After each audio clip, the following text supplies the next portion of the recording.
Hey folks, it's Tom. It is Saturday morning, and we have an SSFA semifinal bright and early as Jay received the kickoff. It was a touchback. It's Dennis's. This is SSFA semifinal. Winner makes the Super Bowl. Dennis's Seattle Seahawks 10-6 at Jacksonville Jays Jaguars, who is 14-2 and the back-to-back SSFA champion. The game just started. Jay's got the ball first and 10 at his own 20. Carson Palmer's the quarterback. Adrian Peterson, the running back. Linebacker Adrian Peterson. Defense double teams elsewhere, but brings a man up to the line of scrimmage from Dennis's 3-4.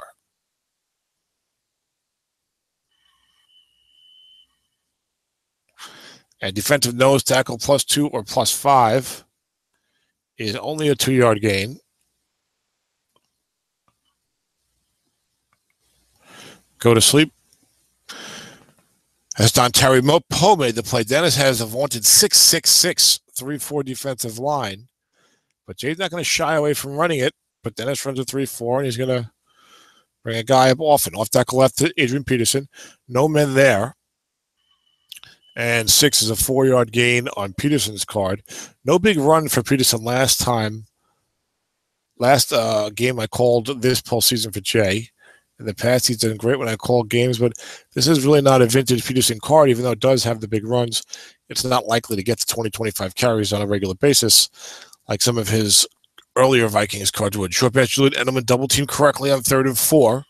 8 is incomplete on Palmer's card. It'll be 3 and out for the Jags. Now, Dennis is 10-6. Here's the punt from Andy Lee from his own 26.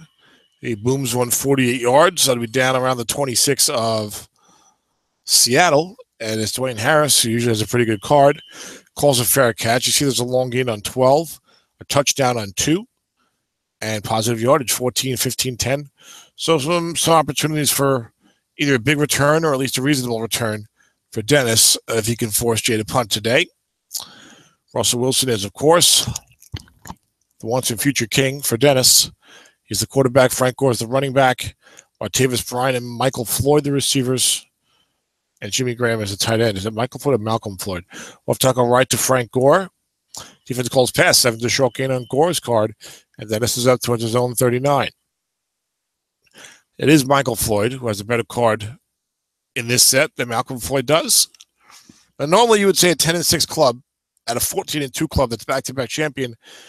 Wow, the 14-2 club must be heavy favorites. Off tackle right to Frank Gore. Guess right this time, and a good call by Jay, as it's a 2-yard gain and not another short gain. But Dennis has won all kinds of championships in all kinds of leagues, and these teams are probably closer talent-wise than you would think. I think Jay did a great job to get to 14-2. Dennis always does a good job. He maybe could have won another game or so. Now, but Jay does have the home field advantage. It has a potential to be a real close game. 2nd and 8, Thomas Rawls checks in, the first-year card.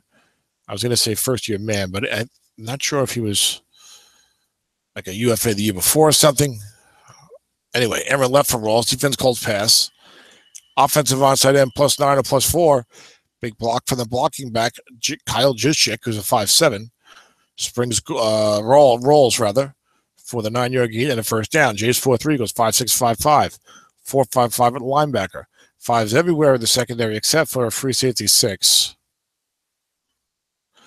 Short pass to Michael Floyd gets wrong with 4 men. Receivers a 15-yard gain. Floyd has a maxed out SP and I believe LP card. And you see he's got very nice yardage, including 5 units of a long gain there. So you get a short pass wrong to him is a very nice situation indeed. Of course, Jay has the good pass defense card, so you have to watch out for that 9 interception. And I remember when I lost to Jay in this. Now, Jay beat me in the Super Bowl 2 years ago, beat Dennis in the Super Bowl last year. Linebacker to Frank Gore. Defense calls pass. 87 yards. Dennis still up to a good start here. And I think Dennis has told me that Jay, he's had a hard time with Jay in the playoffs in various leagues. I know he had terrible luck against Jay a couple of years ago in a playoff game where I think Dennis was leading by 10 with the ball, like 4 minutes to go. Fumble from scrimmage and then fumbled a punt. Or the kickoff or something like right after that, and lost the game. One of the early games I called. Flat pass left to Frank Gore.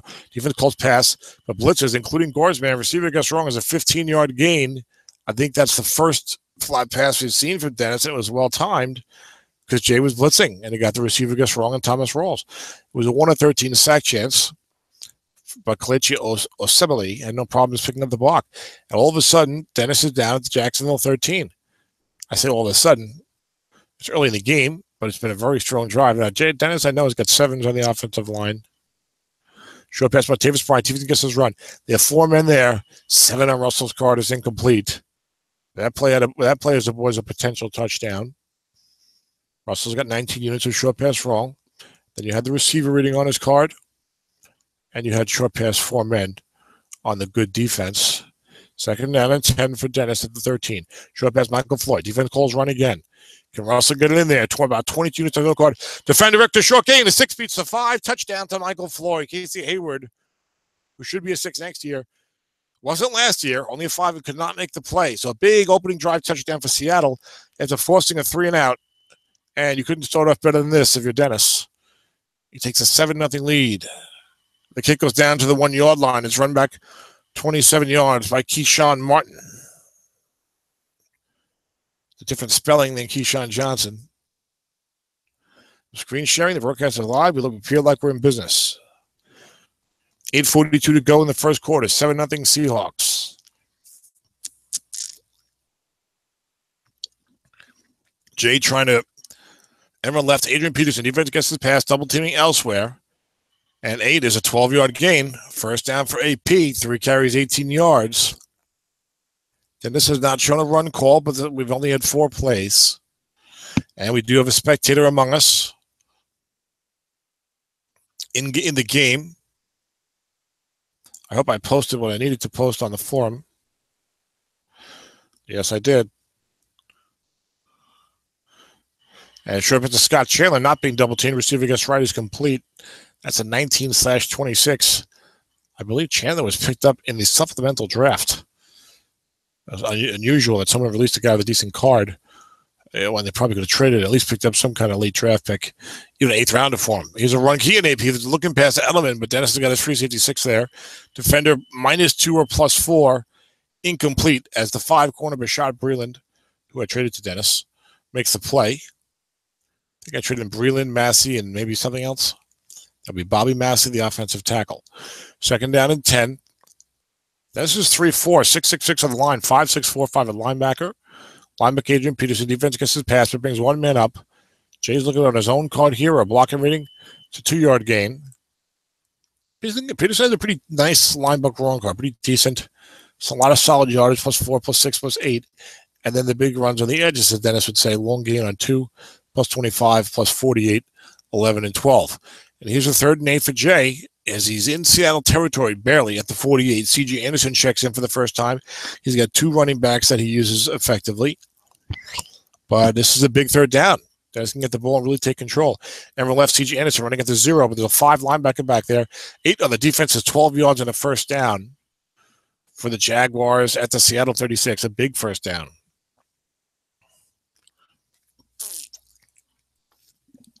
Short pass to Allen Robinson. Defense double teaming elsewhere. Robinson covered by a 5. I don't think a big pass rush situation here with Dennis not blitzing. And receiver gets right, 15 yards and a first down. Robinson has one of the very best receiving cards in this card set, and then a big game for Jay in his victory against Nathan, 27-24 victory, a great game in the quarterfinals. Looking past Antonio Gates. Defense gets his pass. There's a linebacker 6 there, though. And Carson Palmer's 7. Flat pass right is incomplete. I think that's what he has on wrong as well. It is. You can still throw it. Absolutely. But his short pass is his best column comparatively, it seems. I think that short pass right's got about, does it have 18 units on it? 6, 7, 9, and 10? I'm not sure. 2nd and 10 for the Jags at the Seattle 21. Short pass Antonio Gates. Defense double teaming elsewhere. Dennis double teaming every play. There it is. Guess right, 6, 15 yards. And that's that 6, 7, 9, and 10 we talked about. It's 18 units of short pass completion. I'm right. Most guys, particularly in the modern era, are less than that. More like the 14, 15 range, even down to 12. You see on some of these quarterbacks who aren't really that bad.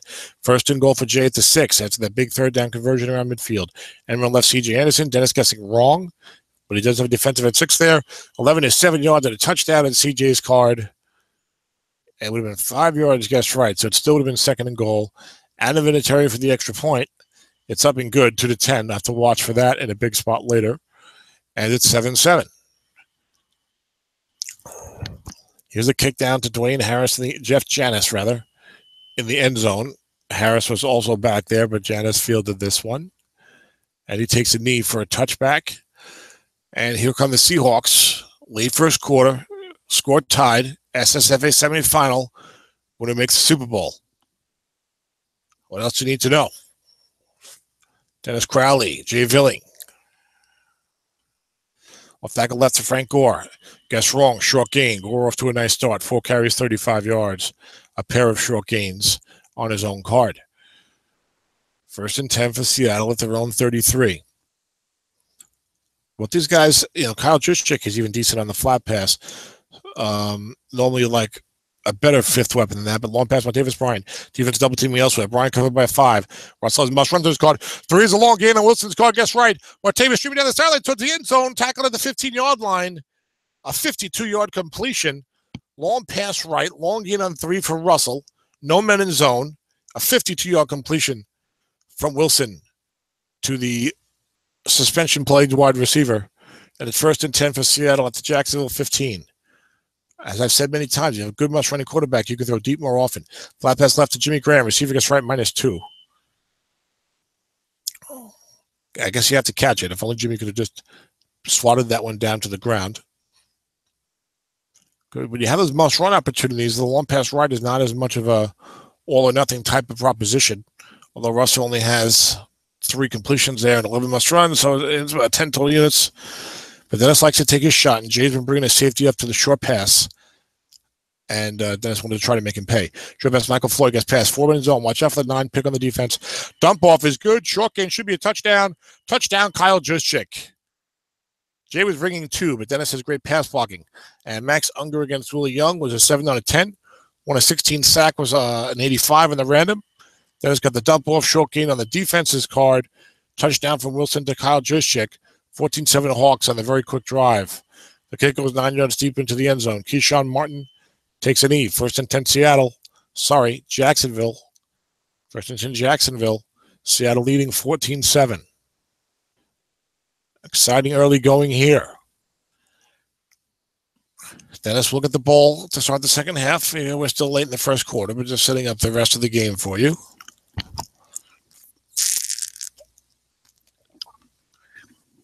Linebacker AP, defense gets the pass. 1 linebacker there. We've seen a fair amount of that from Dennis. Offensive left guard, 5-0. That's a 6-yard gain. Evan Mathis is a 6. Who's the center here for Jay? Is it Ryan Khalil? So Jay's got a 6 center, 6 left guard, 6 left tackle. 5 is a second tight end. So linebacker and off tackle and everyone, anything on the left side, it looks good for him. Flat pass right, Julian Edelman, defense double teams elsewhere. 5 linebacker in play. 7 incomplete. And you may or may not have noticed in that play that just as I said that, Dennis flooded the off-tackle zone with his right inside linebacker and his right outside linebacker to try and counter Jay's strong blocking over there on 2nd and 5. But now it's 3rd and 5. Another big 3rd down. You're already down by a touchdown. You can't stop Dennis yet. He's hot. Jay's not one to panic, of course. But you hate to have to punt it here. Defense showing blitz on 3rd and 5. You don't see that all the time. And C.J. Anderson is a 5 pass blocking. Both of these guys have numerous 7s on the offensive line. Jay is 7-7-7, left side 5s on the right side. Linebacker draw to C.J. Anderson. Defense calls pass. Linebacker 6 behind, but I don't know if he's a true 6. It could be Bobby Wagner or not. Short gain to Anderson's card and stopped. Carlos Dansby, who I believe is a 4 only against the run. It was a white tie 1. You needed a white tie 3 to beat that. So Jay has to punt it from his own 50, from his own 29. 55-yard punt down inside the 20 to Dwayne Harris. He's got 2 chances at a huge return here, but he fumbles at his own 15. Oh, Dennis recovers. Oh, what a disaster that would have been. You're in a close game against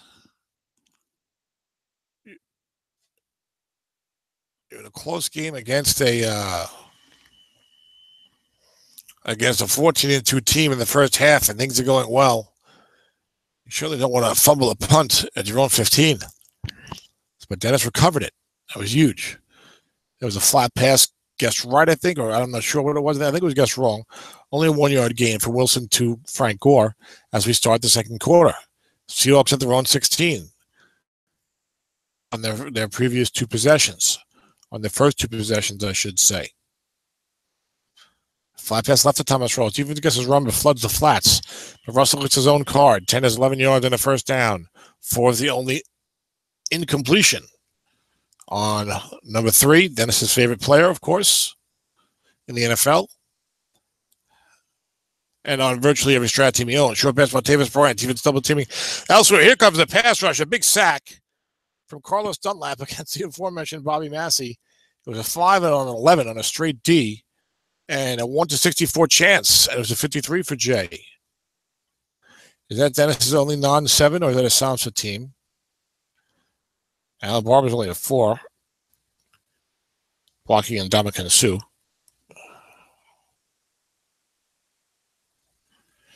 Max Unger's a 7. I think these guys on the left side are 7s also. So 7, 7, 7, 4, 5 left to right for Dennis. Strong pass blocking. You hate this to come on a normal down without a lot of blitzing or no free safety blitz when you have a good pass blocking like that. Off tackle left to Frank Gore. Defense run king Russell Wilson. So guess wrong is a 6 yard gain for Jay. You know, I would have rather seen just a run call. I know what Jay's thinking. I think he's going to run at Russell and nail him. But 2nd and 20, guessed right. Russell's not going to go very far. And you don't have to bring your safety up. But 3rd and 14 for Seattle at their own 23. But that's also Jay playing and having some good pass rush there with Carlos Dunlap at left end. Off tackle left to Frank Gore. Short king gets wrong. He hit the first down. Had a 3 on the white die. So he would have beaten containment. But the short game was only for 13 yards. So now it's 4th and 1 for Dennis at his own 36. This was week 6. You know he'd go for it. But he's going to punt it. Leading 14-7. 50-yard punt down inside the 20. Looks like either Julius Edelman or Marcus Shirelles. Marcus and the Shirelles. It's like a doo-wop band. Or early Motown. It's a fair catch. Touchdown on 2, long gain on 12. So there's some potential for a big play in the return game vis-a-vis the punt for either one of these teams. And of course, Dennis flirted with disaster on the fumble, but he recovered it. And we're left AP. There's a correct run call. We haven't seen one of those in a while. Offensive onside guard plus 8 or plus 3, but Evan Matthews says, even when you know it's coming, I'm going to get the job that he's a 6. 2nd and 2. Adrian Peterson, 6 carries, 33 yards. Nothing on his own card, really. It's all but on the defense and with blocking. I think about it like a 2-yard gain. Off tackle left to AP guessed correctly again, a linebacker in zone. Then it's saying, I got to respect the run a little more here. This isn't working. And it's a -1 on a 5. You see AP guessed right. Not a lot going on except for that 2 long gain. I don't even no yards are wrong, so you push him back to 3rd and 3.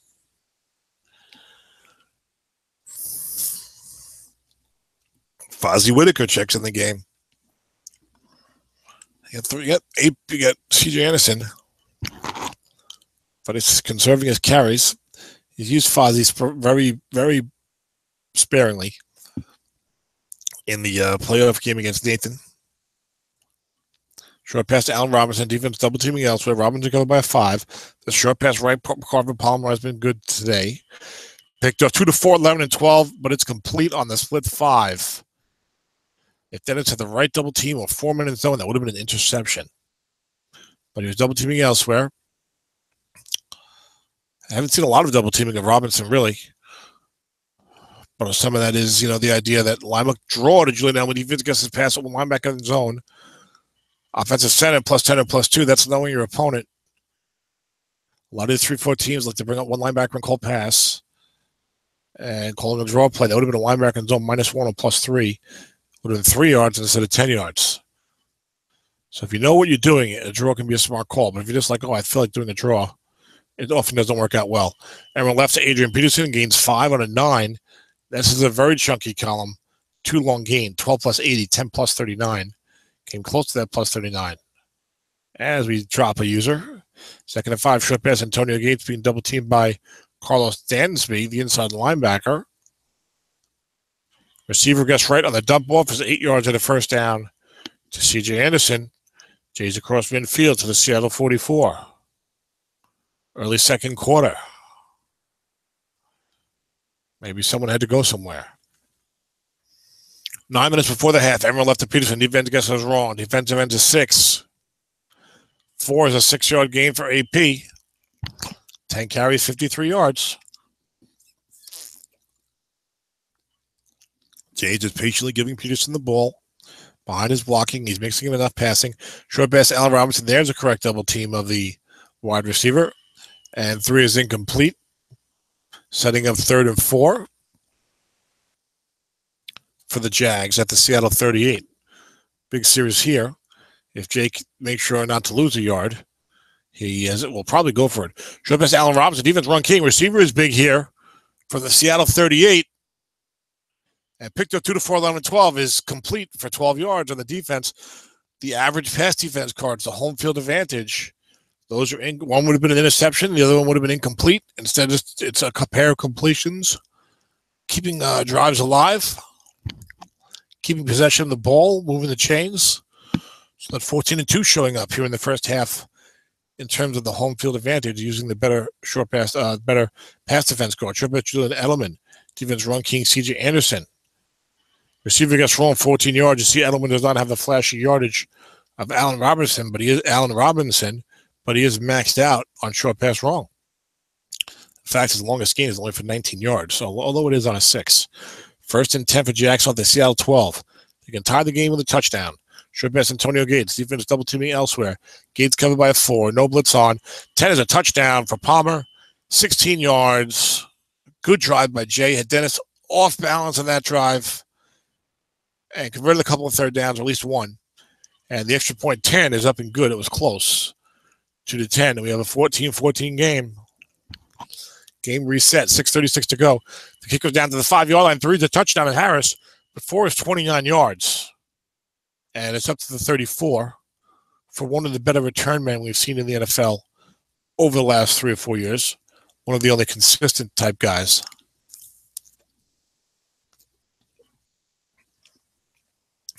And you got a 1st and 10 for the Hawks at their own 34. Tie game 14-14. SSFA semifinal. Flat best right, Jimmy Graham gets wrong, 2 men in zone. Tanner Wilson's card is another 11-yard gain.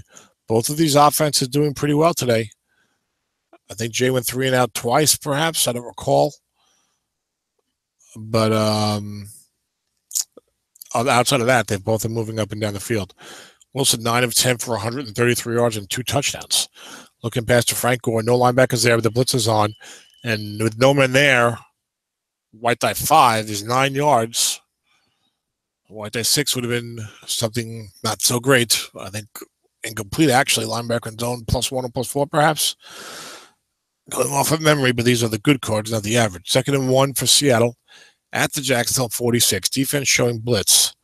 That's a little ballsy on 2nd and 1 against Dennis, who feels challenged now. Looking past Frank Gore. Everyone's blitzing, including the safety. But it's a flat pass. No one there. 3 on Wilson's guard. A short game, right or wrong. 14 yards and a 1st down to Gore, who's got 4 catches for 39 yards. And Seattle's at the Jacksonville 32, 1st and 10. As I said, these offenses are getting the job done.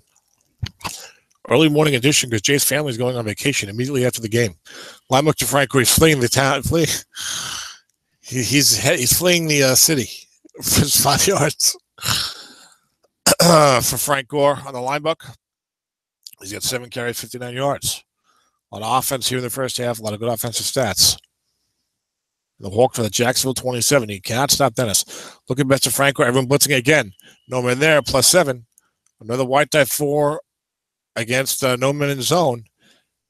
Dennis, this is Dennis's 4th drive. This is the first drive that he's aggressively working the flat, and it's working well. So Dennis is dialing up the plays at the right time. Short pass, Michael Floyd double teamed. Defender X +2 or +8 on the dump off is a 2-yard gain for Frank Gore as Josh Bynes was in on it. Kyle Juszczyk picked up the rushing Carlos Dunlap, who apparently has an asterisk. I did not know that. 2nd down and 8 for the Hawks at the Jacksonville 18, 2:42 to go. Looking past Jimmy Graham. The defenders are 5, but a wide tie 6 is a short gain for Graham. 11 yards down to the 7-yard line. Wilson 14 of 15, $1.76 in the first half. It's 14-14, 2:06 to go. First and goal from the 7 for Seattle. And Dennis gets a kick to start the second half. But Jay's going to have a little bit of time to work with here after Dennis concludes his drive. Stop into the 2-minute warning. You'll see a couple of defensive timeouts from Jay. So these next 2 minutes are big. Dennis going to get a touchdown, hopefully, and stop Jay, get the ball back to start the third quarter, and maybe really take possession of this game. And we're left Russell Wilson, linebacker zone -3. You see the end run right on Russell. Not as bad as they were making them 25, 30 years ago, but you're still losing some yardage there, although at least there's some +2s and +3s now. And a second and goal from the 10 now, the 2-minute warning. The flat pass back in play. Jay might have said maybe a -2 would have been better than a -3. Short pass, Kyle Juszczyk. Defense calling pass. 4-man in zone. Must run for Wilson. 9 yards towards the end zone. Tackled just short of it. Third and goal from the 1. Jay will surely call timeout here. And, of course, as I say that, he doesn't. Third and goal from the 1. Full house backfield for Seattle. We're going to have a goal line stand. Where's Haxel Reynolds? Or is it going to be touchdown Seahawks?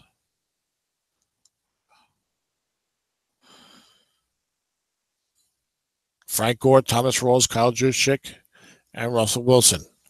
Linebacker to Rawls. Gore being keyed. Offensive onside guard. Offensive right guard. 6-2. Touchdown either way. And Seattle takes the lead 20-14 with 1:15 to go in the half. Cairo Santos will try the extra point. And it's good. 2-10 and 12. 21-14 Seattle. The kickoff. Jay's got all 3 timeouts. I'm not sure why he didn't call the timeout there. I guess he didn't want to risk going 3 and out, and Dennis gets the ball again with a minute left and 3 timeouts himself and things like that. I mean, Jay's the reigning Zomifa champion, back-to-back SSFA champion. Beat me in the Super Bowl 2 years ago when he had Mike Lennon, the rookie at quarterback. So I shouldn't really question. But that's not my nature. I will question, even when you're doing better than me. I would like to see a timeout there, and now there'd be about 1:45 left or 1:30 left. There'd be a little more time left. Adrian Peterson is in the backfield, 2 tights, 2 wides, and Peterson.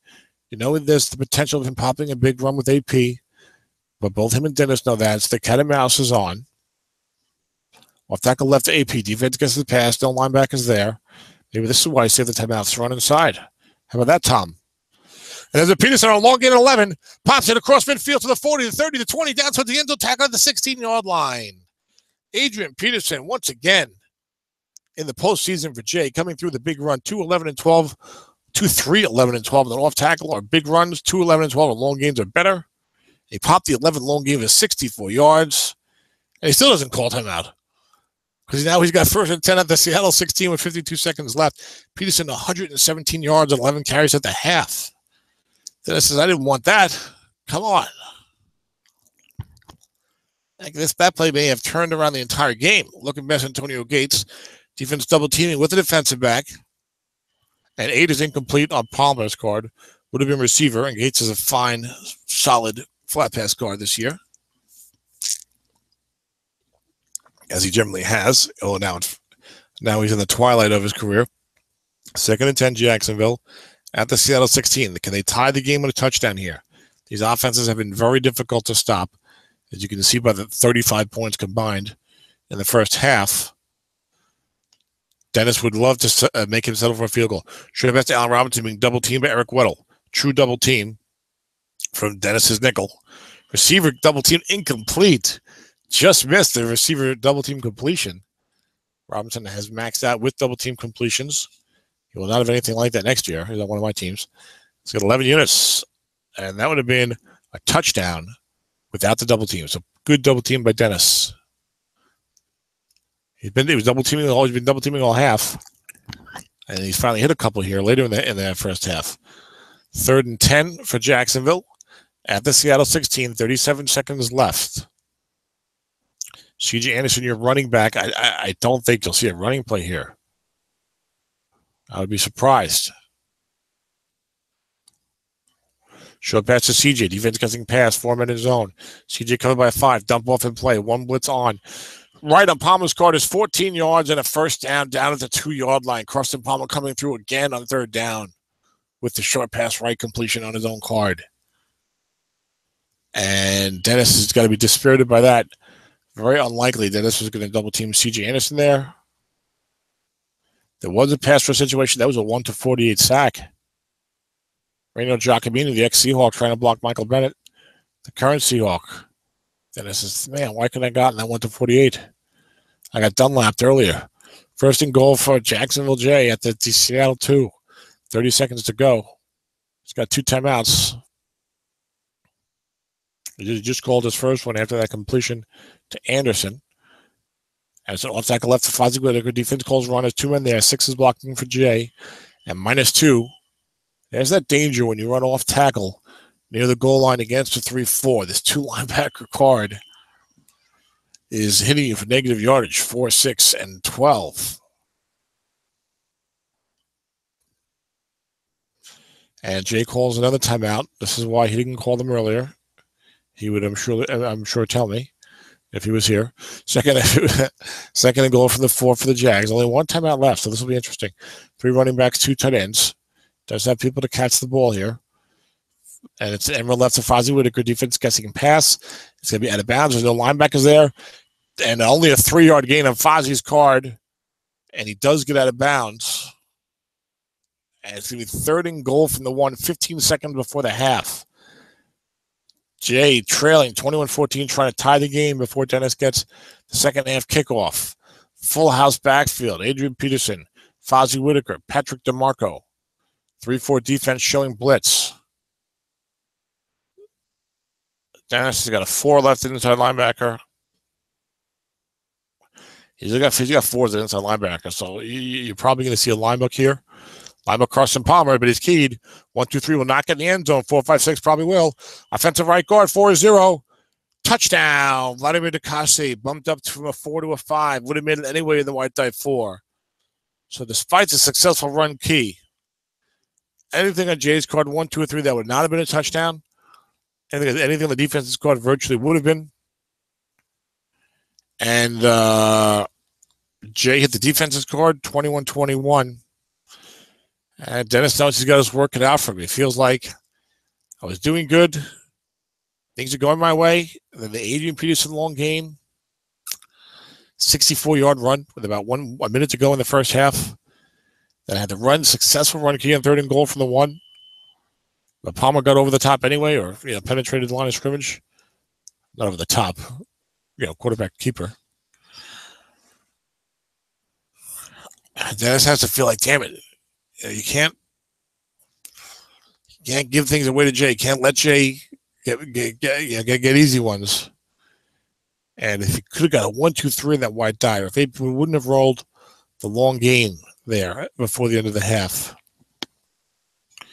then I'd be leading 21-14 or 21-17 with the ball. So instead it's 21-21. But Dennis has been in a lot of games. And I'll tell you one thing that the good coaches do, almost to a man, is they don't quit in the face of adversity. They don't say, they don't whine like I was just whining on Dennis's behalf. They don't say, oh man, if this hadn't happened, if that hadn't happened, oh, now I'm going to lose. No, you got to keep grinding. Like right now, we're taking a 2-minute break, but you've got 30 minutes of football left. You got to keep grinding. You don't know for sure what's going to happen, even if it feels like things are going against you. You got to keep playing. You can be down 17 points to start the 4th quarter. You keep playing.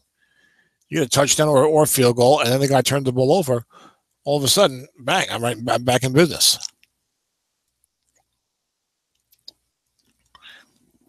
I guess if you're down 28 or more in the 4th quarter, you could probably that's probably when you can cash it in, I guess. Perhaps. I mean, you still play, but you know what I mean. But don't give up, and about it after early adversity. The only adversity that kills you, that absolutely kills you, is like when there's not enough time to recover from it. Like maybe 4th quarter, maybe you're down by a touchdown, maybe you're down at the guy's 19-yard line, and then you do like a snap fumble. And then you get some kind of like a flat pass long gain. Now he's at your 10-yard line.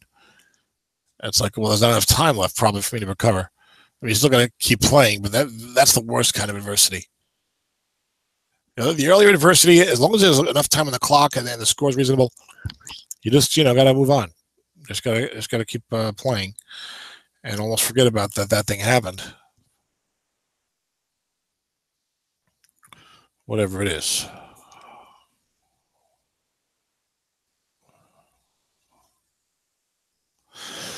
We had a spectator on earlier. No one watching the live broadcast today. Probably too early in the morning. Look, it's 8:07 a.m. on the East Coast. I had a fair amount of sleep. Just short of 7 hours, I would probably guess. Jay's back, so we're going to start the second half. Jay going out of town after the game, immediately heading out of town, grabbing the suitcase. Maybe he knows something we don't. Know something that Jacksonville fans don't. I'm going to skip town after the game.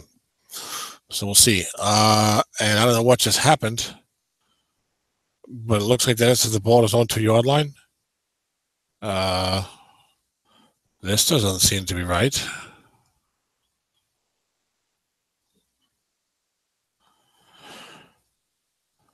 Okay, we missed a play here, but I'm guessing Dennis unintentionally returned a kickoff and got about 10 yards, or what just happened? First and 10 for Dennis, his own 2.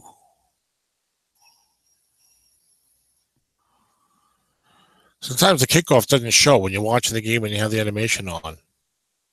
So I don't know what happened here. I'm going to type it in. There's something going crazy here. We got a line buck to Thomas Rawls. Guess right. My game is crashing. That's what's going on. So we're going to end that and reconnect immediately.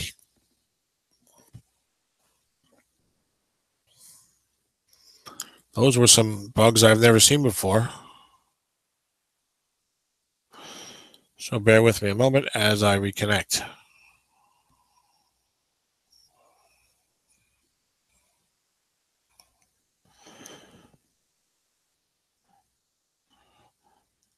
All right, now Dennis has got a 2nd and 3 from his own 9. I still don't know how he ended up with the ball at his own 2. Wake up. Spell it off. How did Dennis get it at his own numero 2? Question mark. I missed it. Go to sleep. Well, bet Michael Florida gets a run call. No one in his own. 2nd and 3 from his own 9. Floyd covered by a 5. Maxed out receiver. With a lot of long games and things like that.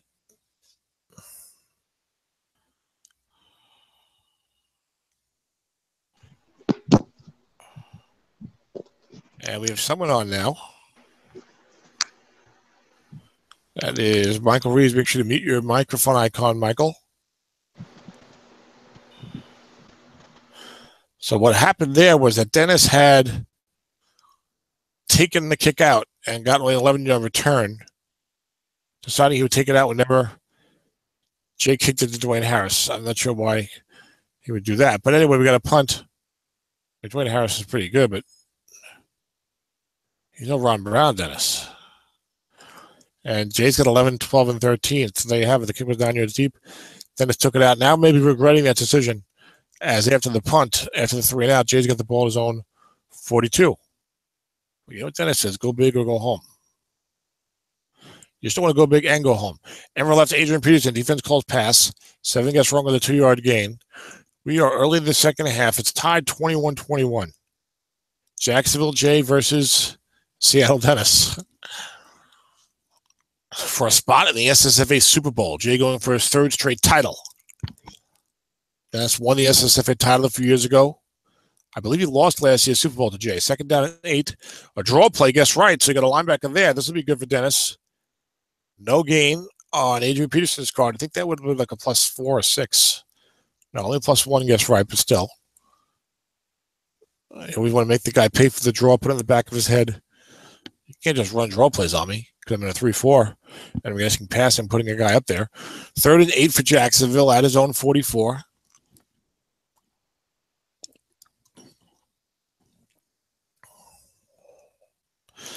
Early second half, 11:42 to go. Jay's first possession. Short pass, Antonio Gates being double teamed by Eric Weddle.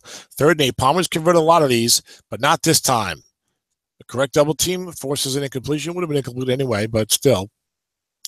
And Jay goes 3 and out. So after a very offensive first half, we have consecutive 3 and outs for maybe the first time this morning.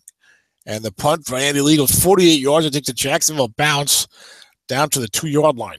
So for the second time in a row, Dennis will start his possession with a 1st and 10 from his own 2. Last time he gained 7 yards. I had a long pass wrong, no men to Michael Floyd, covered by a 5 at 3rd and 3, but was unable to connect. Let's see what happens this time. Thomas Rawls in the game was barely used in the first half.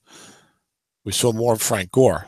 So Rawls should have a fair amount of carries here for Dennis.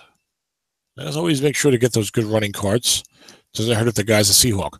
Off tackle left to Thomas Rawls, and 3 is a 4-yard gain. I was going to say, I know he has a -2 somewhere on his card. I've seen the hit before. It's a 5, guessed right. That would have been a safety if Dennis rolled that. But instead, it's a 4-yard gain. 2nd and 6 for the Seahawks at their own 6. 21-21. Winner makes the Super Bowl. I believe this is the semifinal. I believe these two very clubs squared off in last year's Super Bowl, which Jay won. I believe that's correct. Flat pass right to Jimmy Graham. Defense gets his pass. It's a 5-yard completion from Wilson, who is having an outstanding game. 15 of 17, 181 for 2 touchdowns.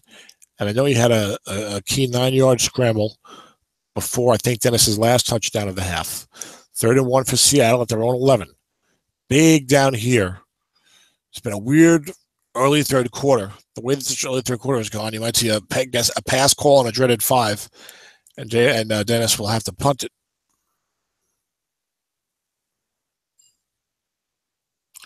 But let's see. So linebacker Russell Wilson be run key to correctly run keys on 3rd and 1. Dennis needs to get on the defensive guard, and he does. Offensive onside right guard. Offensive right guard is not onside on a line book. Offensive right guard +6 or +2. 2-yard gain. Alan Barber could not make the block, but it was on the defense's card. And you're going to get a first down more often than not in that situation if you roll it on the defense's card on a line book. And sure enough, despite the run key, and it's touche, not quite tit for tat, but Dennis had successfully run keyed Carson Palmer on 3rd and goal from the 1, about 15 seconds before I had a half. Here's a flat pass left to Martavis Bryant. Defender -3 or +4. Ugh. Dominic Rodgers-Cromartie is a 5. It's a 5 out of 5. Loses 3 yards. But back on that 3rd and goal from the 1 right before the half, Jay rolled the defense's card. Got the touchdown. Here Dennis gets the first down. It's not exactly equal, but a similar play with a similar result. And we're already midway through the third quarter. Not a lot going on offensively here in this third quarter. 2nd and 13 for Seattle at his own 10. Off tackle left to Thomas Rawls. Defense double teaming elsewhere. Defensive tackle +1 or +7. Roy Miller, the veteran, makes the play. 5 out of 5. And it is 3rd and 12. Miller famously yielded a 22-yard gain to Nathan in the second half of the thrilling quarterfinal between Jacksonville Jay and Nathan's Atlanta Falcons, perhaps, or LA Rams. I forget what his team is in this league. But now we've got 3rd and 12 from the 11 for the Seahawks, who have been buried in the shadow of their own end zone this second half. Sure pass to Michael Floyd. Defense gets his pass, but Wilson threads the needle, gets right for 12 yards and a first down. I believe that's right, wrong, and double teamed on number 3. And it is. So a big first down. Wilson, 17 of 19, 190. Trying to carry these Seahawks back to the Super Bowl and end the reign of Jacksonville Jay. Short pass to Michael Floyd. Defense double teaming elsewhere. Russell scrambles for 9. He's got 4 carries, 16 yards, but he got 2 scrambles for 17. Lost some yardage on an end run right and had the 2-yard quarterback keeper. 2nd and 2 for the Seahawks. Dennis finally moving out towards midfield this quarter. We've seen a fair number of long passes late second quarter and then in this third quarter from Dennis. There's an off-tackle right to Frank Gore. Defense calls pass, but there's a linebacker there. Linebacker in zone -2 or +5, a 2-yard loss. Willie Young is, I believe, a 45, the only 4 on the defense, but he's a 5 against the run. White die 4 anyway And Dennis hates that. I guess wrong. You lose 2 yards. 3rd and 4 for Seattle at their own 29. Dennis really, really would like this first down. Keep possession of the ball. Keep it away from Carson Palmer, who's hot. Get some points on the board. Take the lead again. And we're left to Thomas Rawls. Offensive onside tackle, 5-0. Donald Penn's only a 5 in this card set. White die 6. Fails to get the block for the first down, and Dennis has to punt it. And Trey Way, no way, punts it 52 yards, down inside the 20. Charles is good on a 2 or a 12, but it's a 7. 3-yard return. And it's a first down and 10 for the Jags at their own 22. You keep looking at it for a 2 or a 12 in this return. You got with the punt returners.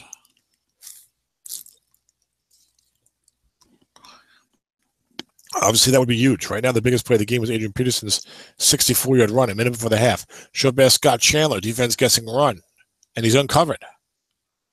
So defense's card is good here. Receiver gets wrong as 15 yards with the 19/26. Tight end / blocking back. Picked up in the supplemental draft, but now here contributing in the semifinal. And it's 1st and 10 for the Jags at their own 37, 4:48 to go. Short pass, Allen Robinson correctly double-teamed. Robinson had a pretty good first half. And on the dump off, defender +2 or +8. Rashad Breeland makes the play. I mean, it's obvious it's good to have good defenders, but even on the dump off, that can help you. +2 or +8, so 5 and a 5 there. 2nd down and 8. Problem has been short pass, Allen Robinson not being double-teamed. Jay's been throwing to him. Defender extra short game, but Prince Amukamara makes the play. 5 and a 5. And it's another 3rd and long for Jacksonville, where Carson Palmer has shined today. Palmer only 11 of 20 for 129, but these 3rd and longs, he's been hitting his short pass right.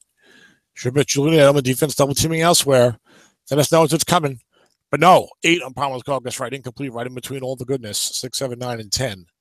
And there's going to be 4th down for Jay at his own 39. He's going to punt as we're getting late in the 3rd quarter of this tie semifinal. 45-yard punt down inside the 20 for Dwayne Harris. He's got some return ability himself.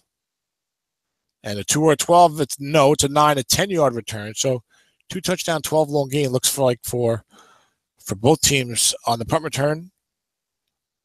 This game will be in play, but Harris has got much better opportunities to get these 10, 14, 15-yard returns than Marcus and the Sherrills. 1st and 10 for Seattle. Frank Gore runs it for 3 yards. On the off tackle, guessed correctly. Gore's got 10 carries for 60 yards. Only 2:42 to go in the 3rd quarter. 21-21 between these two lions of Samifa family coaching. Dennis Crowley and Jay Villing. Off tackle left to Frank Gore. Offensive onside end +7 or +2. Kyle Juszczyk makes the block. He made a key block earlier. And it's a 1st down and 10. Dennis's offense has actually fared better with Frank Gore in there than they did with Thomas Rawls. Just works out that way sometimes when your back is not bad, but not quite as good. You don't generate as many run calls. He does a little better. Off tackle left to Frank Gore. There's a pass call again. Offensive onside tackle 4-1. And Donald Penn, not himself today, as he misses another block. 2nd in a row. It's a 5-7. White die 6. It is late in the season. He's a veteran player. Could be wearing down. 2nd and 9 for Seattle. 1:30 to go. They're at their own 37. This is what happened last possession. Dennis drove out here and sputtered and had to punt it. 5 pass left to Gore. Defense double teaming elsewhere. White die 6 in play. Receiver gets right. Incomplete. 3rd and 9. Wilson did convert a big 3rd down and long last possession to move Dennis out a little more away from terrible field position. And let's see if he can come through again. This would be big. 1:12 to go in the 3rd quarter, 21-21. 3rd and 9 Seattle at their own 37. Jimmy Grant slides out to the 3rd wide receiver spot. Zach Miller checks in the tight end. Short pass to Martavis Bryant being double teamed. Picked off of Wilson's card. A clean 11 double team. A shrewd double team by Jay of Martavis Bryant. He had 2 double teams on. And Dominique Rodgers-Cromartie steps in front of the pass, returns it 12 yards back to the original line of scrimmage. And Jay, with, I believe, the game's first turnover, will take over at the Seattle 37 the chance to take the lead. And we're left to C.J. Anderson. First time Jay's been down here. close to scoring territory with a chance to take the lead, I believe, all game. Dennis scored the first touchdown of the game. Jay's been only catching up and never having a chance to take the lead and be in Dennis's territory. He's had possessions this half at 21-21, certainly. There was a 2-yard run for CJ on first down. Much like Thomas Rawls, he was rested in the first half and ready to go here in the second. Second down and 8 for Jay, 14-2, trying to win his third straight title in SSFA, and he's a reigning Samifa champion. Hello. Off tackle left, CJ Anderson. Linebacker zone -2 +3. All that's a 3-yard gain. As Vinny Ray, these inside linebackers for Seattle do not have the run defense rating that Willie Young had. Of course, that was a wide side 6. Wouldn't have helped anyway. When Willie Young came through with a big tackle on, I think, Thomas Rawls. And we have just started the fourth quarter. 3rd down and 5 for Jacksonville at the Seattle 32. They're in field goal range.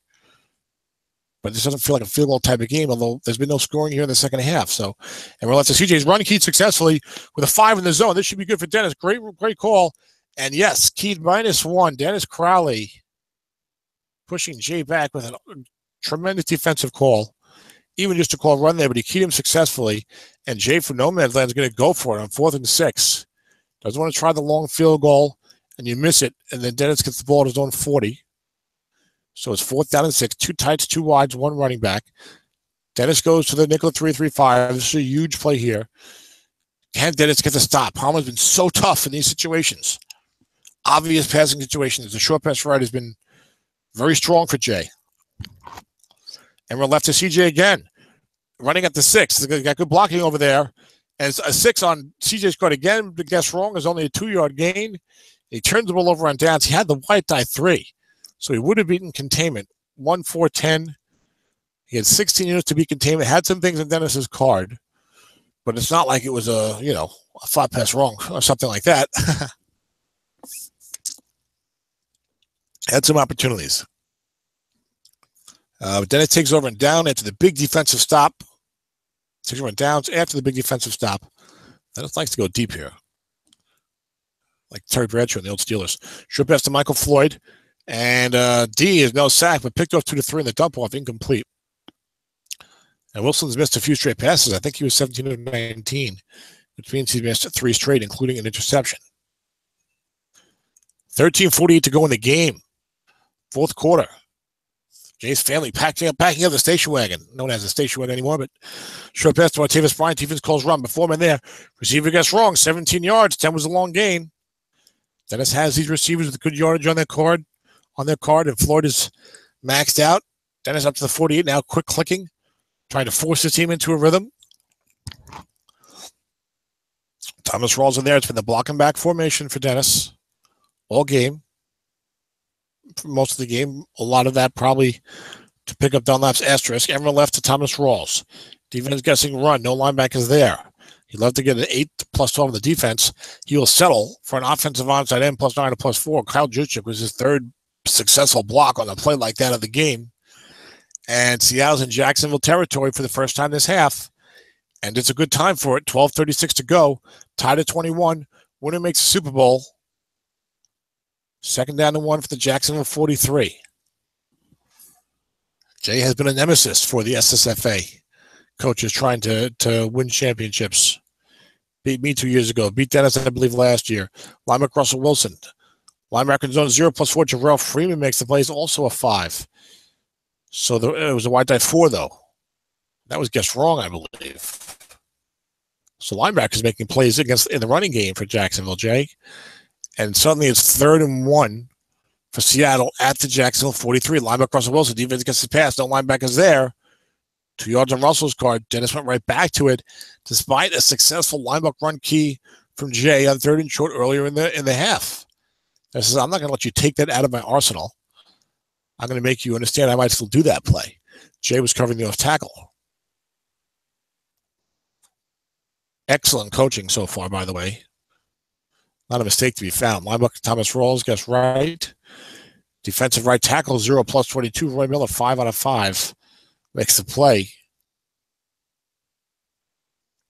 2nd down and 10 for the Hawks at the Jacksonville 41. Jay is so tough. Is always just good defensively with his 4-3.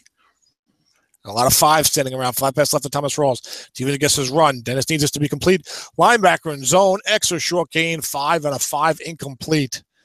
Yeah, the flat pass wrong on 2nd and 10. Oh, Dennis needed that one. Give me 8 yards or something there. So I know I got 2 downs to get this first down. Now it's 3rd and 10 from Jay's 41. It might be 4-down territory anyway, the way that Dennis likes to play. He's not going to punt if his most likely result is a touchback. 3rd and 10 from the 41. Short pass, Kyle Juszczyk. Defense calls run. Receiver gets wrong. 13 yards and a first down. Jay's been double teaming successfully. That would have been incomplete. Guess right. Well, it would have been a pass rushing situation. Possible dump off. Actually, it would have been a Ndamukong Suh against only a 4. No, White Tie 3 would have been the right tackle against a 7. But that time, he knows Dennis's MO. Looking past the Thomas Rawls. 6 of the White Tie is 10 yards on the first down. Knows Dennis likes to run it for the 3rd and long, go for a 4th and short, especially there by no man's land. He called run and paid the price. And now, suddenly, after the 10-yard White Tie 6, looking past the Rawls, Russell and the Seahawks are down to Jacksonville 18. 9:18 to go in this ball game. Remember, Jay's got the good pass defense. Linebacker Thomas Rawls gets right. 10 to 6 yards. 2nd and 4 for Dennis at the Jacksonville 12. 8:42 to go. Watch out for that good pass defense, 9 interception. That's the big concern for Dennis right here, but he wants a touchdown also. Doesn't want to play too conservatively. He never does. Short pass, Kyle Juszczyk gets wrong. 3 men there only. And receiver gets wrong, incomplete. Went back to Juszczyk again. He's only got 18, 6, 11, 15, 17, 18. So it's an 11-18 card. But I think he had no coverage. The outside linebacker was blitzing. He's only a 4 anyway. 8:24 to go, 3rd and 4. Dennis desperately wants his touchdown. You hate in these modern leagues with the offensive rule set to kick this late field goal. It's not even that late. Short pass, Juszczyk again. Foreman there again. Gets wrong. Complete on Russell Wilson's corner at 10. Touchdown for Dennis. 12-yard touchdown from Russell Wilson to Kyle Juszczyk. Wilson's 3rd touchdown pass of the day as he pumps his clenched fist, as we've seen him do many times. 3 catches, 42 yards, and 2 touchdowns for Juszczyk. The extra point is no good. 2 to 10 and 12. 11 is no good. Oh, Strat killing us with extra points late in these playoffs. And Jay needs a touchdown to take the lead, 27-21. The kick goes 3 yards deep into the end zone. Keyshawn Martin takes it out 26 yards, up to his own 23.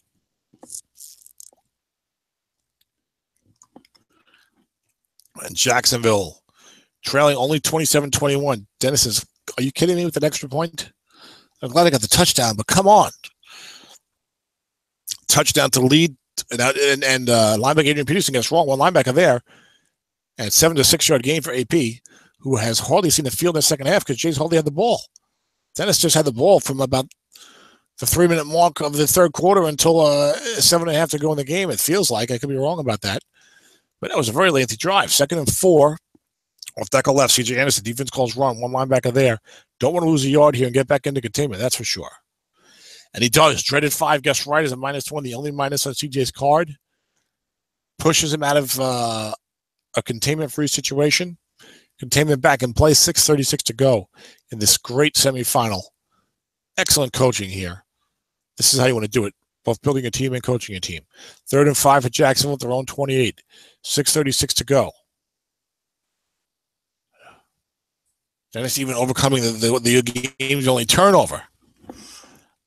Can he hold on? 2 of the best coaches out there. Can he hold on and return to the SSFA Super Bowl and end Jay's bid for a 3-peat? And we're left C.J. Anderson. There's a linebacker there, and there's some containment in play. Offensive onside end 0 -1. Scott Chandler made the block, but it's no gain anyway. 4th and 5, Jay has to punt it. That would have only been 2 yards, I think, anyway. And it's only a 37-yard punt, so Dwayne Harris from his own 35. Even a 10-yard return, Dennis will take it into good position here. And it's a fair catch instead. But Dennis says, that's all right. 1st and 10 at my own 35, 5:42 to go. And look, you got a quarterback that can throw on all 3 levels, and it's pretty good right and wrong. You got talented receivers here with good cards, including a Max guy, another guy good deep with good yardage. Jimmy Graham, good flat passing. Thomas Rawls and Frank Gore, pretty decent running cards. Rawls is better than that. You got the good blocker back in Kyle Juszczyk who can even catch it. Got 7 of the offensive line, so well-built team, well coached. Off tackle left for Thomas Rawls. Defense gets his pass. 6 is a 6-yard gain for Rawls. He's starting to get it going a little bit. 10 carries, 43 yards here in the second half. He only has a 3.0 fumble number. Russell's snap fumble is only 1. So the turnovers in the running game seem unlikely. And then you got Jay's strong defense. 4 threes with 5s everywhere except for left outside linebacker.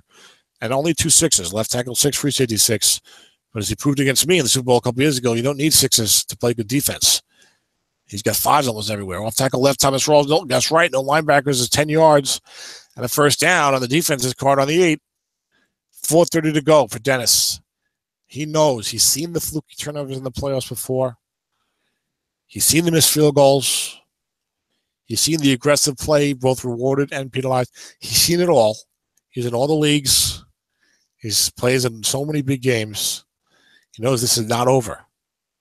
He also knows if I can just get 20 more yards, keep the ball short pass, but Davis Bryant gets wrong. 3-minute zone.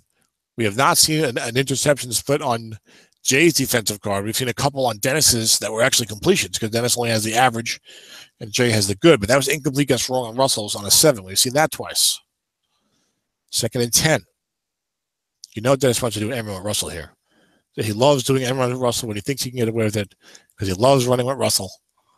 Short pass, Michael Floyd gets wrong. 3 men there. Receiver would be huge. Receiver gets wrong on Michael Floyd. Incomplete on 7 only. He's maxed out with all kinds of good yardage. 2 short pass wrongs. Dennis has got to be muttering to himself. Not suitable for a younger audience. 3rd and 10 for the Seahawks at the Jacksonville 49. Short pass, Kyle Juszczyk going back to the well, and he gets it again. Defender X a short gain. Willie Young is only a 4. White die 6. Juszczyk in the clutch. He's got 2 touchdowns. Just caught a 3rd down and 10 conversion. Willie Young said, I need some help back here. 1st and 10 Seattle at the Jacksonville 36. 3:18 to go. Dennis can keep the ball, kick a field goal, and probably win the game. And put an end to Jay Villing's tyrannical reign. Just teasing Jay, of course. Left tackle left to Thomas Rawls. Defense against Rawls with a linebacker there. Donald Penn cannot make the block again. Offensive onside tackle 3-0. Left tackle 5-7. 2nd and 10 for the Seahawks from the Jacksonville 36. Dennis says, come on now, at least get me in field goal range. Dennis needs points here. He needs points. You don't want to kick it back to Jay or go for it and turn it over and downs, and you're leading by 6 to win the Super Bowl against a team with a real good offense. Short pass to Tavis Bryant. Tavis gets a run. 4 men in zone, though. Will we see the dreaded 9? Defender X to +13 to Dominique Rodgers-Cromartie. He's having an excellent game. 5 out of 5 makes the play. He's been tested a few times. He also has an interception. Although Montavis Bryant did have the 52-yard completion, but so maybe he's just having a pretty good game. 3rd and 10 for Seattle at the Jacksonville 36. 2:24 to go. Jays gets run on a couple of 3rd and longs here in the 4th quarter. In a similar type of situation where you know Dennis wants to get into field goal range here. He wants to get at least 4 yards. Maybe we'll see a flat pass. Defense goes nickel 3-3-5. Blocking back 1 halfback. 2 masters at work here with this play call. It's going to be tough. Off tackle left, Thomas Rawls. This time, J. Cole's pass, but the linebacker up there. Rawls does his job. He gets 5 yards on the defense's card. Cairo Santos, not the best field goal kicker in the world. I think he's 2-8-12 or something from out here. It's a 48-yard attempt. The 2-minute warning. Dennis will probably win the game if he makes it. Otherwise, it's wide open for Jay. Dennis had the bad breaks today. 48 field goal. It's up and good. 2-8-11-12. 48-yard kick for Cairo Santos. Then it's just like Russell, probably pumping the fist a few times. Takes a 30-21 lead. The kick goes deep into the end zone, just like you'd like. Martin's got 75 yards on a 2. Will Jay take it out? Takes the touchback. And Jay Villing trails 30-21 to Dennis Crowley's Seattle Seahawks. 1:52 to go. Look, he needs a touchdown and a field goal. Needs a touchdown and a field goal. He's down by 9 points. Needs a touchdown, an onside kick, and a field goal. Or a field goal, onside kick, and a touchdown, which people will do if they have a good enough kicker in trouble moving the ball. 2 tights, 2 wides, 1 running back. Nickel 3-3-5. And there's no Adrian Peterson in there, the CJ, so he's not going to try and do some end runs. He's going to throw it. Long pass, Julian Edelman. There's a guy there, 5 out of 5. Haven't seen too many bombs from Palmer. Maybe not even any. That might have been the first one. 5 gets right, incomplete. Palmer with 7 units of completion on long pass right. But Jay needs that 9 long gain. That 28-yarder, okay, great. But at this point, you need 3 of those to get into the end zone. Second and 10, 1:45 to go. Palmer 11 of 22. Dennis dominating the time of possession in the second half. He shut Jacksonville Jay out here in the second half. And he's on the verge of returning to yet another Super Bowl. Everyone left for AP. Defense calls pass. Jay looking on his own cause. The linebacker there. He needs that 2. He gets a 9 plus 5. 10 was plus 39. 3rd and 5. And you can just see we've all been in that spot. You just know when you're in Jay, like, oh boy. Yeah, this is not good. Trying crazy plays to get a big gain. The clock's against me. I need 2 scores. No fun to be a Strat football coach in this situation. But win or lose, Jay's had a tremendous run. And it's not like his team is, going to be awful in the future. Because he's a good GM as well. 3rd and 5 for Jacksonville Jay at his own 25. Short pass, Antonio Gates. He's being double teamed.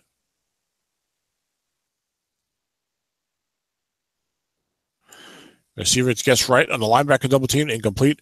4th and 5. You're rarely you got to coach in some IFA and SSFA. You're not going to GM your way into a championship just by building a team that's better than everyone else. You're still going to coach. Short pass, Antonio Gates, form in there. Because you're going to run into another good team in the playoffs. And usually you're going to run into some real good coaches in some SSFA postseason. So you got to, and that's it. It was 4th and 5. I totally blew the play call. 4th and 5, incomplete. Dennis takes over on downs. The Jacksonville 25, 1:22 to go. Barring the worst disaster in Strat-O-Matic football history, Dennis will win this game. Quarterback takes a knee. Russell Wilson. We should have Mr. Crowley on for the post game. As Jay grabs the bags and skips town, family vacation. Maybe I shouldn't say those things publicly, but I don't know who's listening to these, but I'll keep that in mind next time. My apologies, Jay. Russell Wilson takes a knee. And 3rd and 12 now, 1:07 to go. Will Dennis kick a field goal, or will we just go for it and make Jay need 2 scores? Because this will get it down to about 35 seconds, 30 seconds. This gets it down to 22 seconds. So if he takes another knee, Jay's got 15 seconds. If he kicks the field goal, he can block it, run it back. But the kick is good, 33-21, obviously an onside kick. And the game will be over. Jay will not have enough time to get 2 touchdowns here, even if each play was a touchdown. But we still get a squib kick anyway, okay. Well, no touchdowns available on the kickoff. Dennis would have actually recovered that. Well, the 2 was on the return. Yeah, Dennis would have recovered that onside kick. Not that it matters. But you can't get a touchdown. There is no play in Strat where you get a touchdown on the onside kick, which I saw once, I believe, in the NFL. But once only. So that would be on the rare play chart for the onside kick for Earl, who I don't believe listens to these shows.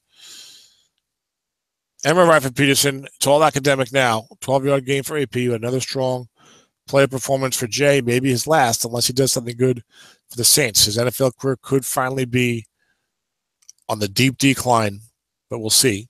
They say he looks great. They say he's always just, people use the term freakish athlete, but always that guy who, no matter how badly he gets injured, no matter how long he's out, no matter what it looks like, he comes back and everyone says, man, he looks great. Like he hasn't lost anything. And then he goes out and he does it. So I wouldn't put it that way. I guess I wouldn't write AP off just yet. Across the pond, now Jay, look, tremendous job. Won back-to-back SSFA Super Bowls. He's the reigning Zomifa champion, but he will not win his 3rd straight Super Bowl. He will not return to the Super Bowl. It's Dennis, I believe, making his 2nd SSFA Super Bowl. I believe he's looking to win his 2nd SSFA championship. He might already have 2. I think he only has the 1 to go along with his Zomifa trophy and his multiple SAMSA trophies. And, of course, he's in that one league where he's won 7 championships in 12 years. That is the Dennis Crowley Ego Boosting Football League. That's the Dennis Crowley Trophy Case Football League, the TCFL. 7 championships in 12 years. Boy, what a tremendous game that was. Great game. And Jay says to Dennis, you play awesome at 4:30 a.m. Dennis woke up. Dennis took a nap last night, set his alarm for 4. I don't know what time he set the alarm for, but to kick off at 4:30 a.m. I know who's online before 20 a.m.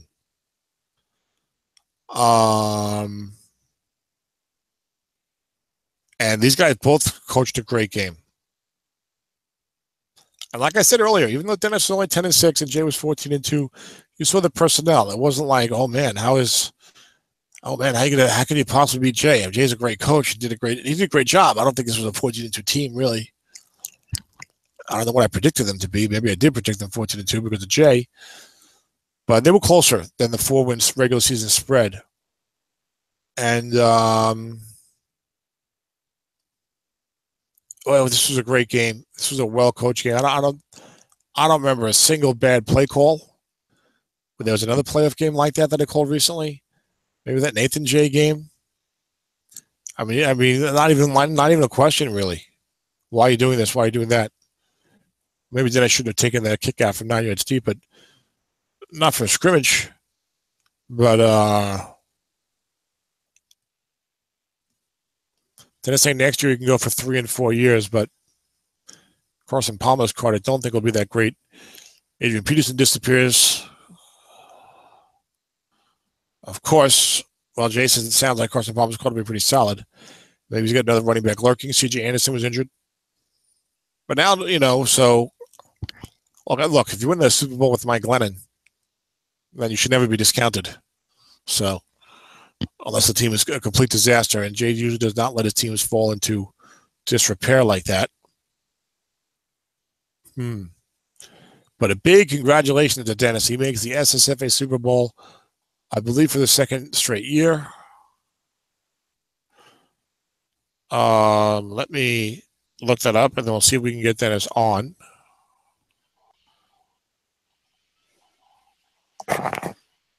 And it sounds like we do. I hear some stirring in the background. Is that Dennis Crowley? Yes. What's up? I'm coming to you from the laundry room, so I don't wake up the rest of the house. But okay. So you had to have silent celebration. Silent but deadly. That's the way my offense was today. And there you see the silhouette of Dennis. Dennis, congratulations, Dennis. That was a great game. I was just remarking, I felt that way about, I think, Jay's game against Nathan that I called last week or whatever. There was really not a single bad play call from scrimmage by either one of you guys. There was good play calling on both sides of the ball, mixing up the offense, trying to keep the other guy off balance. Sometimes catching him, sometimes the guy run king successfully, flooding the right zone, double teaming. They were just good. Look, I said about them, you guys are two of the best coaches out there. Just tremendous play calling on both sides. You have your work cut out for you when you get to play against Jay. Now, let me ask you a question. What goes through your mind? You had a good first half. Your offense was humming. You could not be stopped on offense. It's 21-14. You're going to get the kick to start the third quarter. Long gain, Adrian Peterson, 111, like 1:15 to go in the first half, pops a 64-yarder down to your 15. Then with like 8 seconds left, successful run key, Carson Palmer gets it on your card to tie the game. Now everything's gone. Like a lot of things have gone your way. Things were going good. You're just 21-14. You're going to get the kickback. Maybe I can do this. Now all of a sudden 21-21. And then you got to go. Then you go 3 and out to start the second half. What was going through your head when he hits the AP long gain and then gets the Carson Palmer run key for a touchdown right before halftime? Call run, you idiot. What are you doing? Call run on the AP long gain. On the Carson Palmer one, that, you get 50-50 shot on that one. So, if it goes on my cards, he has a chance. If it goes on his cards, I got it. But it was a good game on both sides. I think the third quarter, I also started off at the 2-yard line, right? Yeah. After I had my game plan all written out, and I said, if it kicks it to the number 2 returner, those are the types of plays that can change a playoff game. So I said, anytime I get it kicked to Dwayne Harris, I'm taking it out. If I get that 3, if I get anything but the opponent stuff, I'm set. Of course, the opponent stuff comes up 12 out of 36 times. So, or if you rolled at 11 for a fumble split, that would have been a bad True. Situation also. So, yeah. I guess you decided to take the chance there. You had, you had 14 terrible units, but you had a touchdown on 3. So I guess I could see that. I guess I probably would have done the same thing. Well, I don't know maybe not. you know, if you look at the way the returners are set up, the number 2 returner against his coverage, 2 of the kicks are -8 and -9. The only one that goes anywhere else is to the 5-yard line, and you saw that one in the first half where it hit +5 and then it got a +29 or something like that. But those, the only way I was going to ever have a chance at hitting that 3 on Harris's card was to take it out no matter what. So I don't know if I don't think you would have made the same decision. I think you would have played it probably more by the book. I think that's kind of a mistake on my. I don't think I would have. No, I don't think I would have. I think playing against Jay. Yeah, you need a break. 21-21. Like you said, the rest of those returns, you're going to get the ball at the 16, 17, 18, only, or even at the 20, only not much of a difference. But 3 is an automatic touchdown. So right. I think I would have.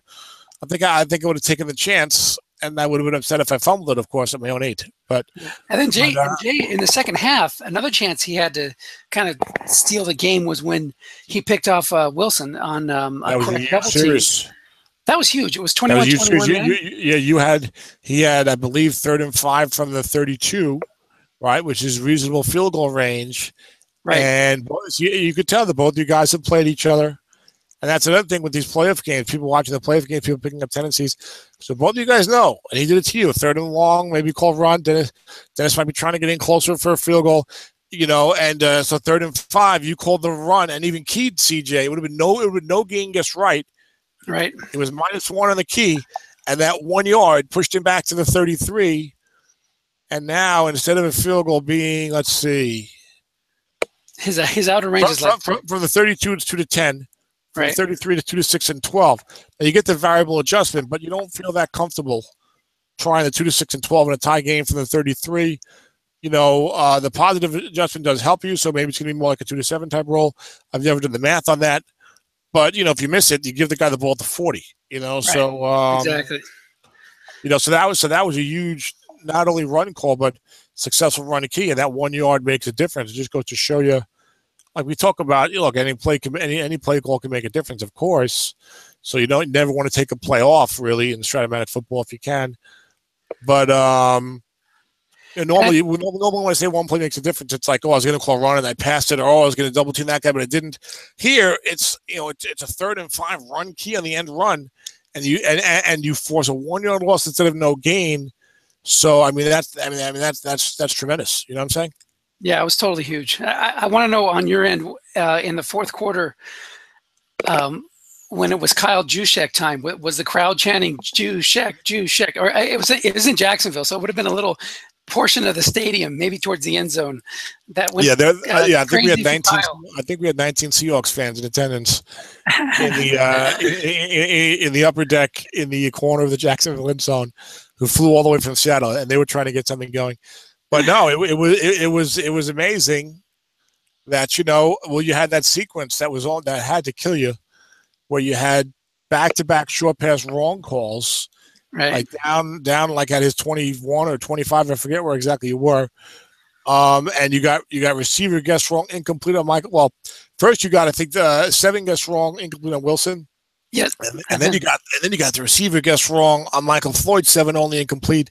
In a big spot, that's a killer, because and not just a completion, but you're thinking, I got all this great yardage on Michael Floyd's guard, long gains, maybe an 18-yard completion, and the incompletion, and I was like, man, that has to kill you. And then on 3rd down, you go to the man, Kyle Juszczyk, who was hot in the fourth quarter. And you got the defender X, and Willie Young looked lost in space. Yeah. And that was huge, and you went back to him again for the touchdown. Yeah. So I thought maybe Jay would, like, how it's sometimes when you're calling a game, you're like, oh yeah, he wants Wilson to be the hero here. And after I'd thrown to Kyle Juszczyk a couple times, I could almost see Jay saying, oh, Dennis wants Kyle Juszczyk to be the hero here. He could have come up with a timely double team, but I was lucky that he didn't.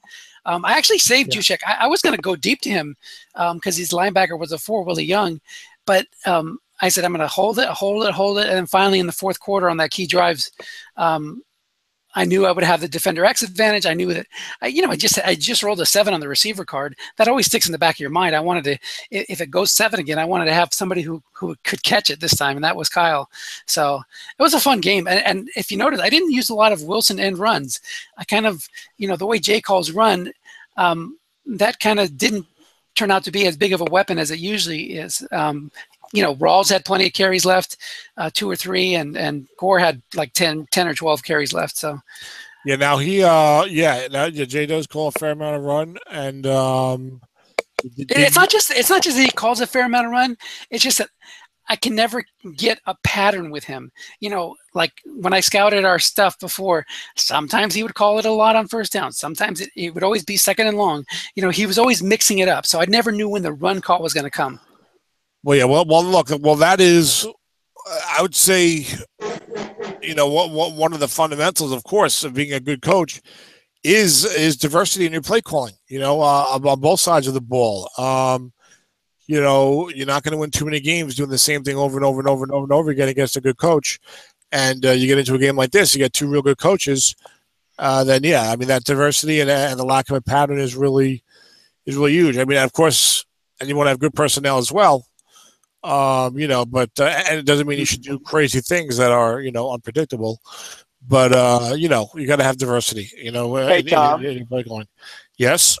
Hey, Michael. I think I want to mention something else too. In the second half, Jay was trying to convert on a couple of third downs with C.J. Anderson, and both fell short. I know one was on his card, but Dennis had a big call on a key. Yeah, we just went over that. Yeah, we mentioned that a couple minutes ago, Michael.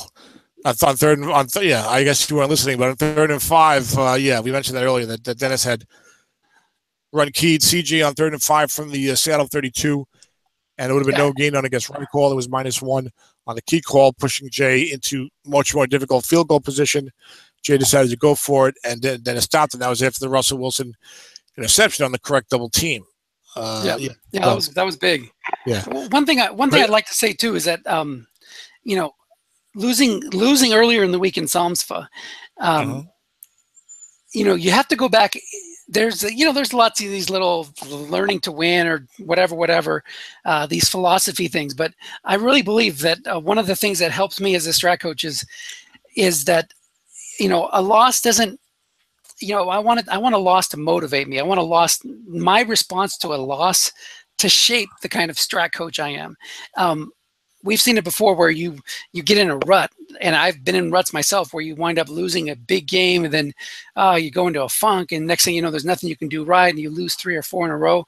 I really wanted to come out this game, whether I won or lost, I wanted to call a good game, make sure I put myself, kept it close, put myself in a position to win, because you hate to go out with back-to-back losses in the spring leagues. That would have been killer. So, well, yeah, particularly in the semifinal. No, I mentioned something, I guess not exactly the same, but something along those lines early in the 3rd quarter. I said, one of the things that that the best coaches have in common is that they don't quit in the face of adversity. Right. Now, like a lot of coaches are kind of always waiting for the shoe to drop. It's like, snap, fumble, interception, 2 to 4. Of course, he gets that role. Right? Of course, there we go. Meanwhile, it's like, okay, yeah, that just happened, but now you're down by a field goal in the middle of the 3rd quarter. So why is it time to pack in your bags? Mentally, Right. So, exactly. I mentioned earlier in the 3rd quarter. Yeah, the one of the things that a lot of the good coaches have in common is that they handle adversity well. Is that they say, all right, that happened, that's over. I still got to play football, the game's not over, and I gave an example, like even if you're down like 17 to start the 4th quarter, all right, if I get any kind of a score and he turns it over, bang, I'm right back in business, So, Exactly.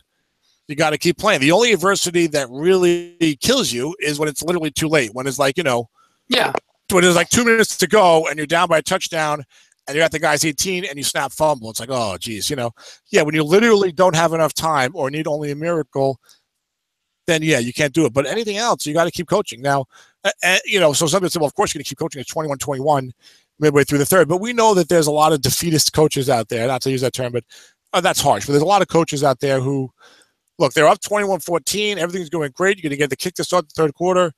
Bang, 64-yard run for Adrian Peterson with a minute left in the half. Bang, successful run, Kiefer Carson Palmer, no, touchdown. Bang, I'm at my own 2-yard line to start the third quarter.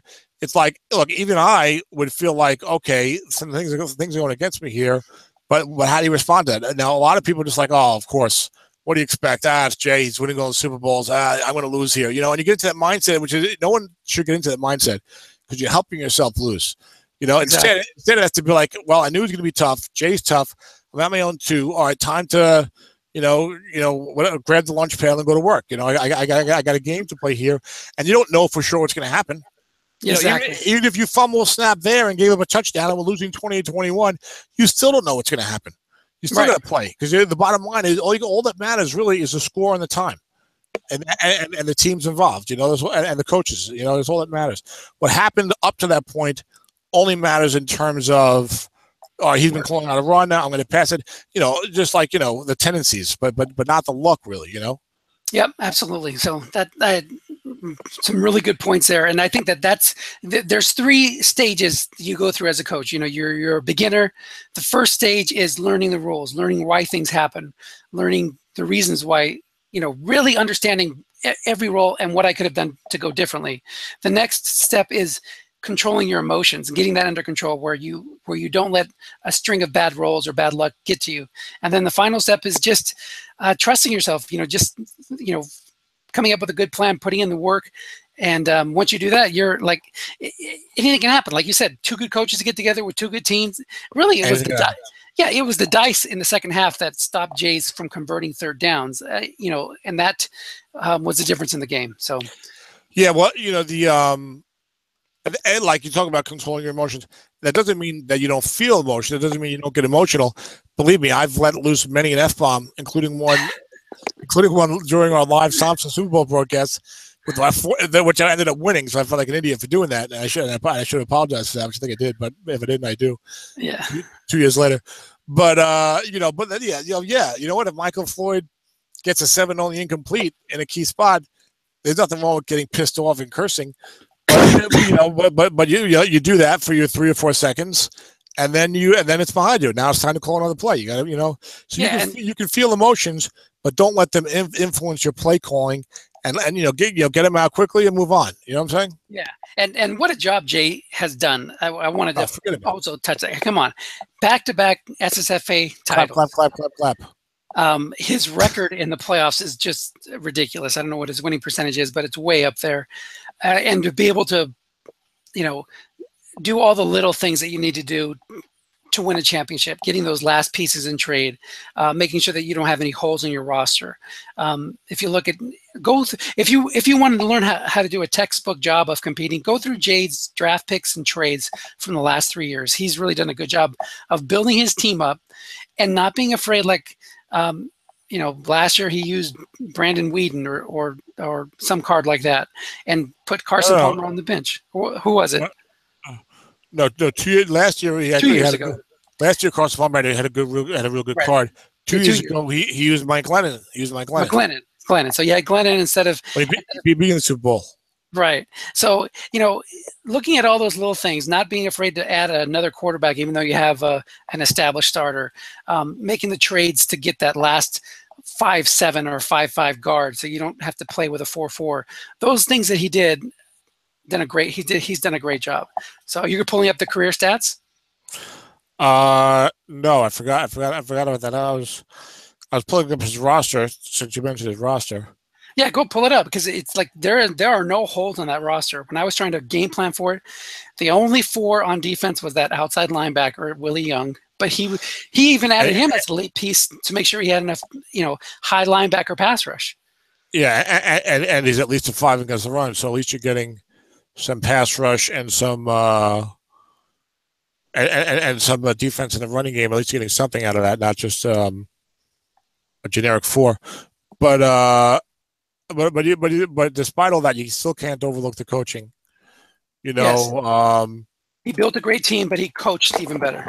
Yeah, because I'm sure that if you can, go to the forum real quick and tell me what our predictions were for the postseason before the season, our regular season predictions for Jay. Because, look, there's teams that, in the hands of a good coach, I'm going to pump up their record, but it doesn't always mean their personnel is really that great. I mean, this team is not a roll out of bed and go 14-2 team. Right. You know what I'm saying? Absolutely. I mean, it was a solid team all around, but Palmer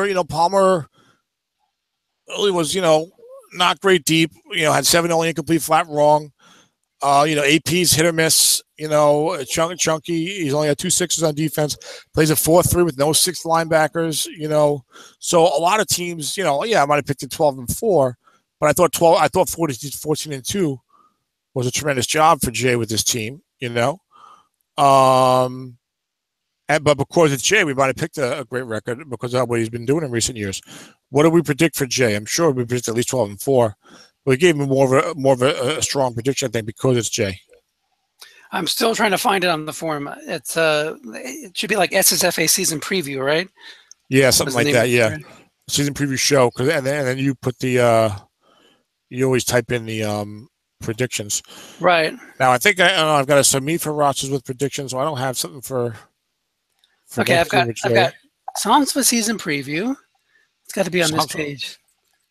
SSFA, that's SSFA, that's Samsa. Yeah, I know. I'm just saying. Here it is. I'm just saying I was looking for season preview and I found Psalms for season preview. Okay, SSFA season preview. We had Jay I had him at 14-2, nailed it. You had him at 13-3. And who do we pick to make to win the Super Bowl? You had San Francisco over Seattle, which is still in play, and I had Jacksonville over Seattle. So we both got Seattle right, being in there, and hopefully one of us were both wrong on Seattle losing. That's right. So you've got and JT might take a little step back next year. We'll see. Against Cameron Wake back. I think Connor Barman had a decent year. Casey Hayward will be a 6. The defense looks like it'll be strong. Might need a little help on offense. See what Carson Palmer's card looks like. But it might be more of a 10-6 type of team than what we've seen in recent years. But even so, well, look, you win. He won 2 straight Super Bowls. Now, one thing you would have mentioned though, when you talked to him building his team, a lot of guys would not try to compete for the U with Mike Lennon at quarterback. And by a lot of guys, I mean me, right? I'm known for always focusing on the future, but guys like Zeb won the Samifa title a couple of years ago. Guys like Jay, and of course Ed, who never wants to rebuild, will say, "Well, I got a decent team. Yeah, they're not one of the best teams in the league, but why don't I try and make something happen? See what happens." And Jay won a championship that way with Mike Lennon as a rookie quarterback call, which is not a great call by any stretch of the imagination. And he did it against a team that had Peyton Manning and Marshawn Lynch. Unfortunately, that was me. So I mean, it goes to show you that if that maybe some of us like me who are so future oriented, maybe if we have a decent team, maybe we should say, it seems to kind of okay. Let me see what happens. Yeah, and another thing too is that you mentioned 2 years ago he beat you in the Super Bowl. Mm-hmm. Last year he beat me in the Super Bowl. Yeah, this year to get to win another championship, Jay would have had to beat Nathan. We saw what a great game that was in the first round. He would have had to beat me. This was going to be a close game in all likelihood, and then beat either Ed or Scott. So, you're talking about it's really not easy to win a championship. I don't care what league you're in. If you're in a 24-team league, it's tough to win, and to be able to do that almost 3 years in a row, back to back, that's a tip of the cap to Jay. Yes, that's correct. Now, how many teams are in that SFFDL that you do well in? 24. And that league's been around 12 years, I believe? That's correct. And how many championships have you won in that league? 7. Just wondering, okay. So you're over 500 when it comes to winning a championship or not in the Dennis Crowley Trophy Case Consolidation League? That's a double counting league, and I've gotten lucky. And even in that league, in the playoffs, even when I don't, like last year, I faced Tyke in the Super Bowl, and he had a good run, excellent pass, and I had average pass defense, good run. You face those kind of cards, you're not going to win very often, but I was able to just land on my cards enough to get the job done. So I was just teasing about that, but I was mentioning earlier during the broadcast that so me for SSFA, and maybe most leagues are like this. You need to GM to build a good team for the year, of course. but you really can't GM your way into a championship. No. You still have to coach. Yep. You still have to coach because you're gonna run into in the Final Four or wherever, you're gonna run into a really good coach who probably also has a good team. Yes. So so now in some double counting leagues, in some circumstances, and depending on the coaching strength of the league, you might be able to GM your way into a championship. But for the most part, you're not. You got no matter how good your team is. Even if you have the best quarterback and the best running back and the Sixers at literally every position on defense, and especially if it's not double counting, like edge leagues are not double counting. So this is me for family leagues, especially so me for SSFA. You have to, you're gonna run up against a top flight coach with a good team in the playoffs, and you have to beat him to advance. And I think that's what we see. Yeah, that's what we see. I mean, you look like you said, he just played Nathan, defending Battle Royale champion, who made the auto-win Super Bowl.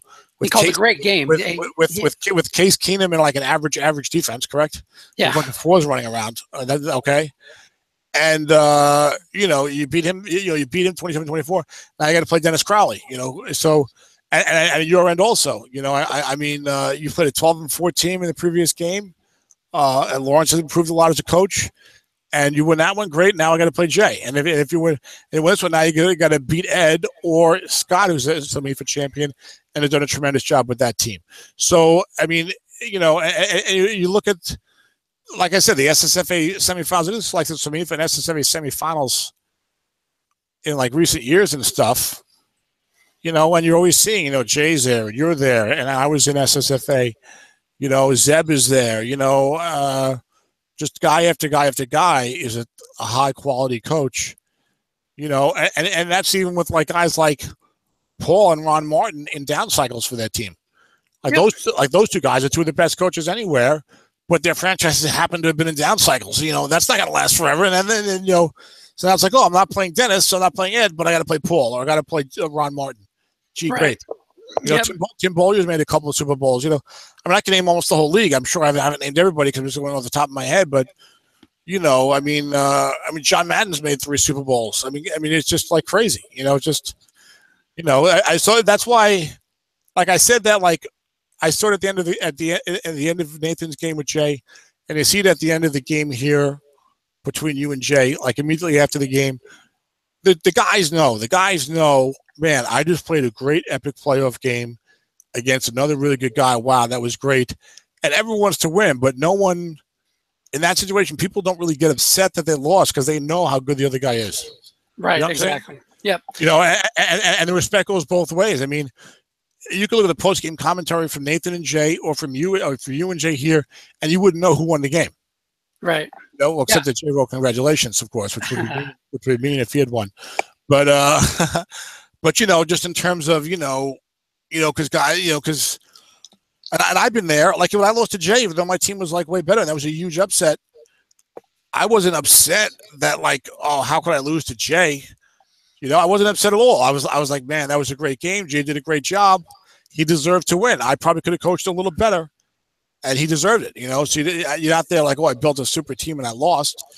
They're like, no, this guy is really good. And like you said, you get 2 really good coaches in there and the team's at least pretty good. Anything can happen, and most people aren't going to complain too much.